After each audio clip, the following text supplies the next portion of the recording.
बिस्मिल्लाहिर्रहमानिर्रहीम। अस्सलाम वालेकुम everyone. Hope you all are doing great.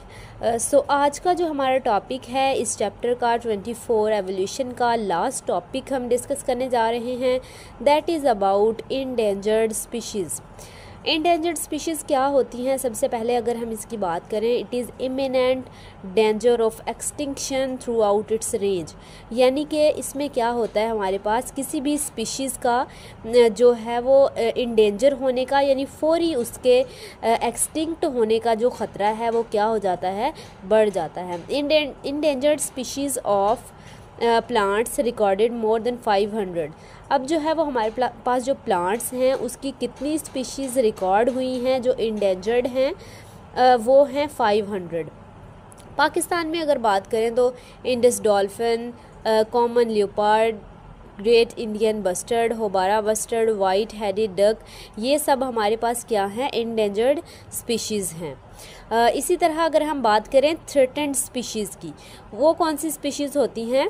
These species are likely to be endangered in the near future.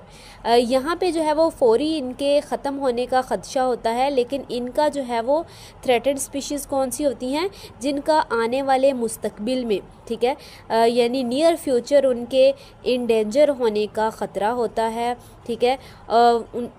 उन्हें क्या कहा जाता है? थ्रेटेंड स्पीशीज़ कहा जाता है। और इसी तरह एक्सटिंक्ट स्पीशीज़ हैं।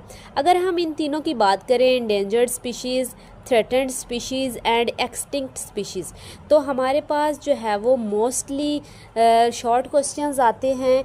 या तो वो डिफरेंस पूछ सकते हैं इंडेंजर्ड स्पीशीज़ का थ्रेटेंड स्पीशीज़ के साथ क्या डिफरेंस है, या वो पूछ सकते हैं इंडेंजर्ड स्पीशीज़ का एक्सटिंक्ट स्पीशीज़ के साथ क्या डिफरेंस है।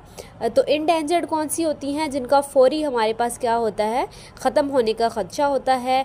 और थ्रेटेंड स्पीशीज़ कौन सी होती हैं, जिनका नियर फ्यूचर आने वाले वक्त में ख़त्म होने का, एक्सटिंक्ट होने का, इंडेंजर होने का ख़तरा होता है। और एक्सटिंक्ट स्पीशीज़ की बात करें अगर, तो ये वो स्पीशीज़ होती हैं जो किसी भी एरिया से बिल्कुल ही यानी कि उसका जो लास्ट मेंबर है, लास्ट इंडिविजुअल है, वो भी क्या हो चुका होता है, ख़त्म हो चुका होता है। तो ऐसी स्पीशीज़ यानी जो बिल्कुल नापैद हो जाएं, तो वो क्या कहलाती हैं, एक्सटिंक्ट स्पीशीज़ कहलाती हैं। एक ख़ास एरिया से वो ख़त्म हो जाएं, ठीक है। तो इस हमारे जो पाकिस्तान में एक्सटिंक्ट स्पीशीज़ हैं वो कौन कौन सी हैं? चीता है, लाइन है, इंडियन रेनो और क्रोकोडाइल एट्सेट्रा, ये हमारे पास क्या हैं, एक्सटिंक्ट स्पीशीज़ हैं पाकिस्तान में। इसी तरह अगर हम बात करें कि ये जो एक्सटिंक्शन हो रही है, यानी जो जानदार हैं वो नापैद हो रहे हैं, ठीक है, वो क्या हो रहे हैं, एक ख़ास एरिया से वो ख़त्म हो रहे हैं।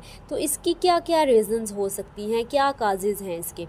सबसे पहले तो एक नेचुरल प्रोसेस है। ये तो ज़ाहिरी सी बात है कि जो चीज़ जो है वो पैदा हुई है, एक दिन उसने क्या होना है, फ़ना होना है। लेकिन इसके साथ साथ ये एक नेचुरल प्रोसेस हो गया, इसके तहत जो है वो जानदार जो है वो आते हैं और चले जाते हैं। इसके अलावा जो मेन काज है वो है हैबिटेट डिस्ट्रक्शन, जो कि ह्यूमन काज कर रहा है। ये वाली जो रीज़न है हैबिटेट डिस्ट्रक्शन, वो किसकी वजह से हो रही है, ह्यूमंस की वजह से हो रही है। तो ह्यूमंस का क्या रोल है इसमें? Threat to welfare of wild plants and animals increase dramatically.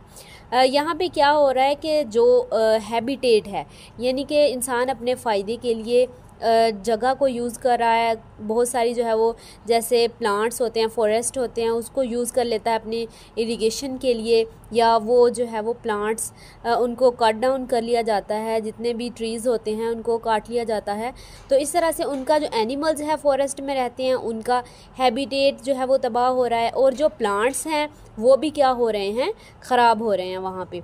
तो ये उनको थ्रेट है, उनके लिए जो ह्यूमन है वो मेन जो है वो इसका बन रहा है, जो हैबिटेट डिस्ट्रक्शन जिसकी वजह से हो रही है।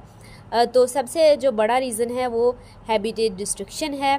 इक्वाडोर की बात करें तो इसमें जो एक ऐसा इलाका है जिसमें बहुत ज़्यादा फॉरेस्ट होते हैं, लेकिन अब यहाँ पे जो है वो फॉरेस्ट जो जंगल हैं वो बहुत ज़्यादा कम हो गए हैं, जो कि 95% तक रिड्यूस हो गए हैं और सिर्फ कितने रह गए हैं 5%।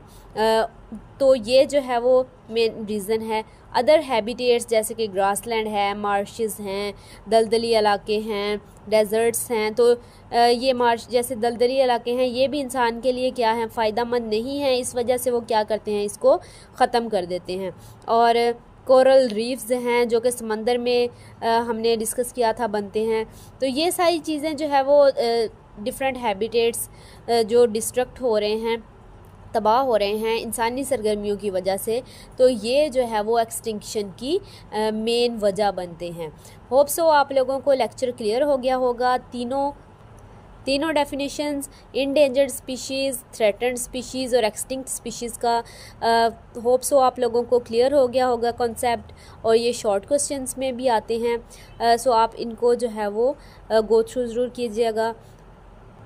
कोई भी क्वेश्चन हो आप कमेंट सेक्शन में पूछ सकते हैं। अल्लाह हाफिज़।